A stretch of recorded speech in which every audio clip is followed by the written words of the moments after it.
Hi everyone, I'm Vanessa, marketing lead at Adena, and you're listening to The Beauty Curtain.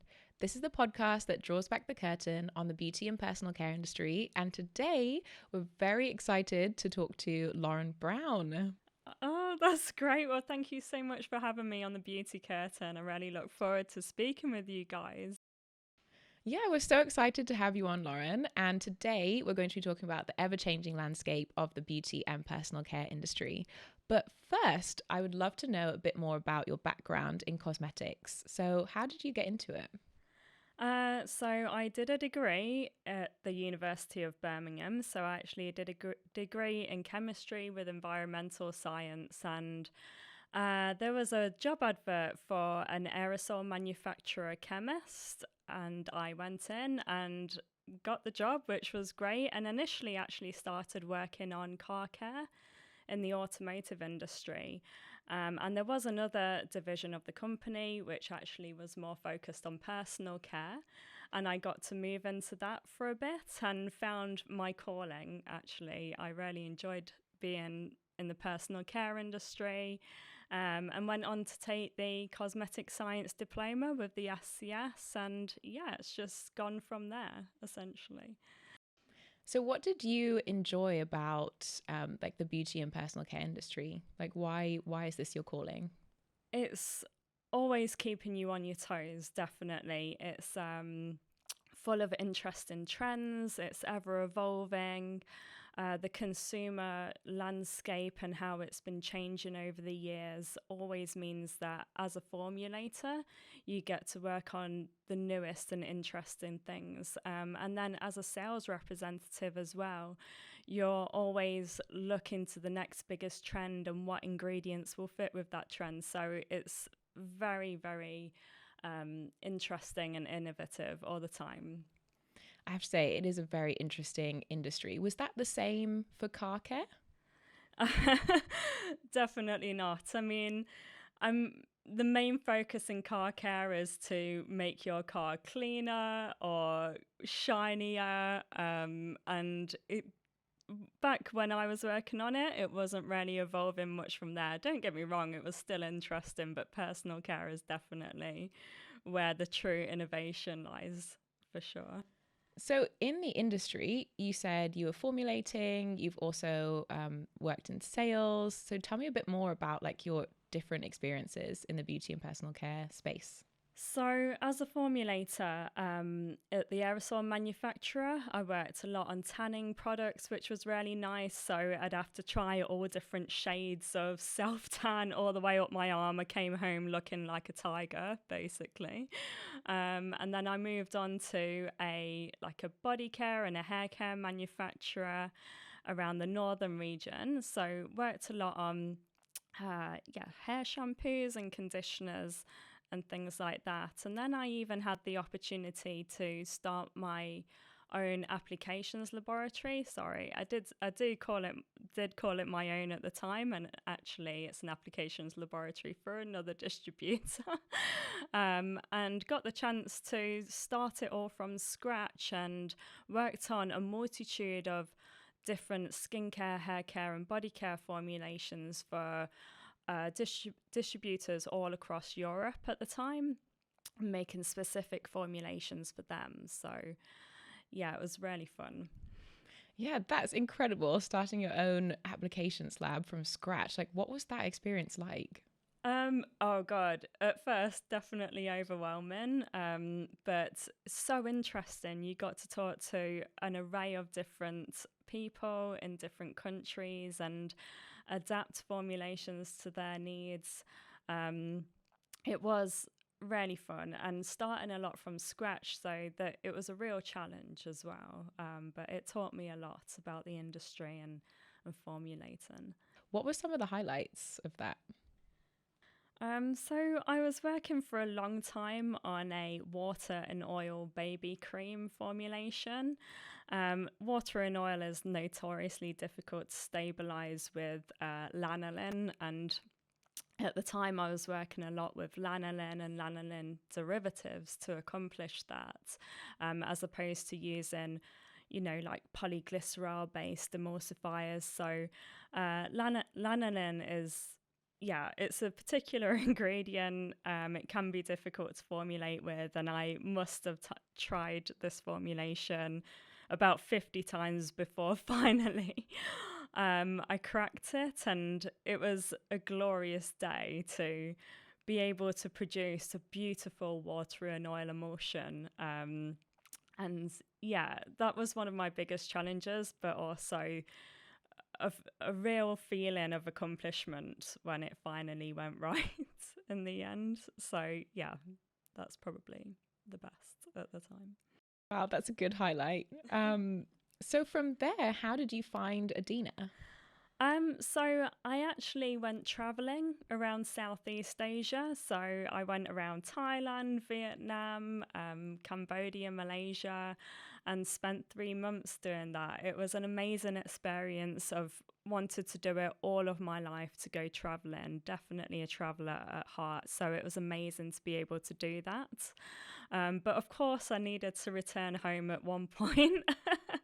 So I got searching for jobs while I was in Malaysia, and the Adena job advert came up. And the little that I knew about Adena at the time is that they seemed like a really fun, forward-thinking and innovative company.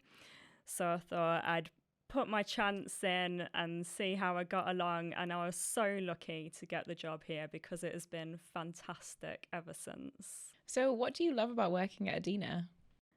Oh man, there are so many things. Like the I wouldn't say the best thing, but definitely one of the greatest things is the portfolio of ingredients that we have here at Adena.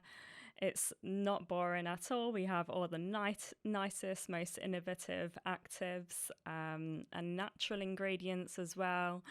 It's trendy, and people are interested in getting connected to us and talking with us. But there's also an amazing team of people here at Adena. The management are very forward thinking, trying to keep us on, the best track going forward. Even right now, working to become B Corp registered, which is amazing. And we have a lot of social events as well that keeps the team having fun, having a laugh, and it's always great, definitely. I agree. The team is definitely a highlight, and I'm sure, just like me, you're looking forward to our Christmas party coming up soon. Yes. I can't remember where that is. Do you? I think we're having cheese fondue. Cheese fondue. I think so. I love it. Yeah, keep it all nice and different. Eh? Exactly. So moving to the trends event, you presented our section World 2.0 from the Trend Report. So just for a little bit of context, we host an annual trends event, which is based off of our Trend Report. It basically launches the report, and we present 4 main trends that are set to evolve in the future of the beauty and personal care industry. So Lauren presented amazingly well, World 2.0. How was the trends event experience for you? Yeah, it was great actually. I had a great time. It was in a very brilliant venue, High Jingo Bingo in London, which is a futuristic bingo venue. And at the end of the trends event, that part stood out to me the most, because I was laughing constantly. There were some robotic dancers on stage that celebrated the bingo winners, and it was a really fun day, and obviously packed with inspiring insights. So you could see that our customers had an amazing time. They loved it. And yeah, it was just a really outstanding experience for sure. I agree. Those dancers were something else. Yeah. Oh man, they had some moves that I wish I could pull off. Right, me too. But if anyone wants to have a look at some of the highlights from that day, make sure to look at our video on the YouTube channel. I think it's called Adena Trends Event Highlights. There's a lot of cool stuff on there. Just to recap a little bit into the macro trend that you presented, what was it, and kind of what does World 2.0 mean? Yeah, so World 2.0 looks at the cost of living crisis for starters. It looks at how certain countries across the world have been impacted by the cost of living crisis and how that's impacted consumer spending. It also looks at countries that have actually been doing really well in the past few years. For example, the Middle East is one territory, and also sub Saharan Africa. And then finally, it looks at Generation Z and Generation Alpha and how they're currently impacting consumer spending in their own ways as well. Yeah, this macro trend really is quite broad. So let's start off with a big topic, the cost of living crisis. Yes. How has this been affecting consumer spending and consumer buying behaviors in specifically the beauty and personal care industry? So we've seen it acting in two ways, actually. So we've seen consumers either stripping back their beauty regimens and reining in their spending. So looking for more budget products. But on the flip side, we've actually seen an increase of customers going for more premium products as well. So consumers have either been trading up or trading down, leaving a gap in the middle of the market, which is quite interesting in its behavior. So for trading down, what are some of the brands that consumers are looking to or are using at the moment? So they're looking for brands that offer more bang for your buck, essentially. So La Roche-Posay's Cicaplast Balm B5 is just one example of a product that does really offer more value for money. And it can be used for the whole family. So it can be used for everything from relieving dry and chapped skin and lips to soothing the skin generally, and also even as a nappy change balm as well. So you can use it as an adult or as a child, and it only costs about £10 for a 40ml tube. So it's products like that that are just stretching further essentially, and you're able to use across the whole family. So also I think, was it back in 2016, there was a huge trend, for kind of K-beauty and having these 10-step, even more step skincare routines. Is that something that we're still seeing in this kind of cost of living crisis? Have people just opted for more affordable products, like you said, or are people paring down? Yeah, so people are looking for multitaskers essentially, and it ties in with the trend of skin minimalism and skinification even. So skin minimalism looks to rein in those high step beauty routines and basically create miracle multitaskers, which are designed to offer multiple types of product but in one. So for example, we've got Clinique's Even Better Clinical Serum Foundation, which is a great example of a product that is skin minimalistic. And with that, you actually get a skin serum offering, I think it was hydration benefits, and then you've got SPF protection properties as well. So it's acting as your sunscreen. But it's also acting as a foundation at the same time. So you've literally got three products in one, and you're able to take out some of the products from your routine and spend less money overall. Wow, it's amazing how quickly brands have kind of met this demand. And Clinique already, as you said, has created this, I think this viral serum, I think it's gone viral, which is amazing to hear. But also going hand in hand with this skin minimalism is skinification. Can you tell me a bit more about that? What is skinification? So, skinification is the concept of treating, say, your hair or body to the same level as the skin on your face. So, historically, consumers have spent more money on products for their face, to combat anti aging or other facial skin concerns.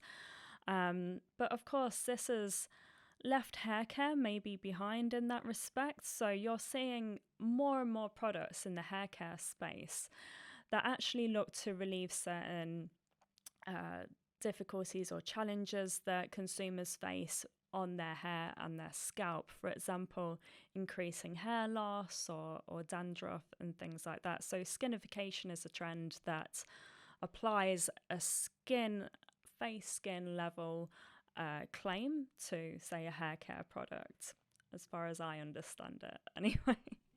So are there any ingredients from our suppliers or from suppliers that are aligning with this skinification trend? Yes, I mean, we've got a great number of actives that offer a multitude of claims, but just one, in fact, my favourite active in the Adena portfolio is one called Algactive Bioskin. So this is actually a microalgae, very sustainably sourced and grown in big photochemical biomass reactors in Barcelona. So it uses biotechnology to grow it. And it offers a wide array of skincare and scalp care study claims as well. So you're able to reduce skin redness using it. It significantly enhances skin radiance. It reduces the appearance of blemishes on the skin as well, and enhances cellular renewal. But new study data has actually found that it reduces the itching frequency and intensity on the scalp as well. So you can use it in not just skincare products for your face, but also for hair care products. Wow, that's amazing. I have to say the whole Algactive portfolio is fantastic. And if you guys want any information on our ingredients, make sure to have a look in the description box below. So you said the cost of living crisis isn't a global issue. There are some regions that are booming. So can you tell me a bit more about those regions and maybe why they're so successful at the moment? So, yes, just some of those regions are the Middle East and Sub Saharan Africa. So, they've seen a rise in the demand for luxury and lifestyle items due to the rising cost of oil. So, you've seen a rise in middle class and amplified urbanization in those regions. So, Beauty World Middle East is one of the largest personal care beauty exhibitions in the Middle East. And Jo Malone was actually a keynote speaker at that event, and she said that there is a huge opportunity in the Middle East. And then going on to Sub-Saharan Africa, we've seen a rise in brands really taking hold in that region as well. So Fenty Beauty by Rihanna has opened up 8 stores across the continent. And then we've got a great brand called Uncover Skincare as well. So they've grown from 0 to 60,000 women in Kenya, and they're a unique quartz beauty brand that offers a great array of products there as well. And they've even recently launched in Nigeria as well. So moving over to the Asian market, now that China has come out of its zero COVID policy, what shifts are we seeing in consumer spending in Asia? So China is a great region. In fact, the youth in China are said to be seeing skincare as more of an investment, which is great to see. So this could very much see an increase in demand for prestige products. And in fact, the Chinese market has been predicted to grow by 5% this year as well. So they are really starting to now come out of the pandemic and the consequences of that. We've also seen a 23% year-on-year demand for male skincare since 2021 in China. So that could be a place for brands to look at as well for that region. I think it's really interesting that you mentioned that there's this kind of buying up or trading down behavior, which is creating this gap in the middle. So what can brands do to lean into this change? Brands definitely need to stay conscious of their position in the market. And if they are historically a premium brand that has seen their sales suffer over the past few years, they may think to offer more multifunctional products, maybe to allow people to cut down their beauty routine. Or maybe even offer a more affordable line of products into their offering. For example, that could be a route forward as well. Amazing. Thank you so much, Lauren. I think this has been such a great recap of your presentation from the trends event and of the macro trend in our report. Thank you so much for joining us today. Where can our audience find you? So the audience can always email me or, of course, call the office. But yeah, I'm here whenever anybody needs me. Thank you so much again, Lauren, and thank you, Harrison, for producing this podcast. Stay tuned as Lauren will be back for a second episode talking all things Gen Z and how to get ready for Gen Alpha. Of course, all additional information will be in the description box below. Make sure to like, subscribe, all of that good stuff, and we'll see you in the next episode.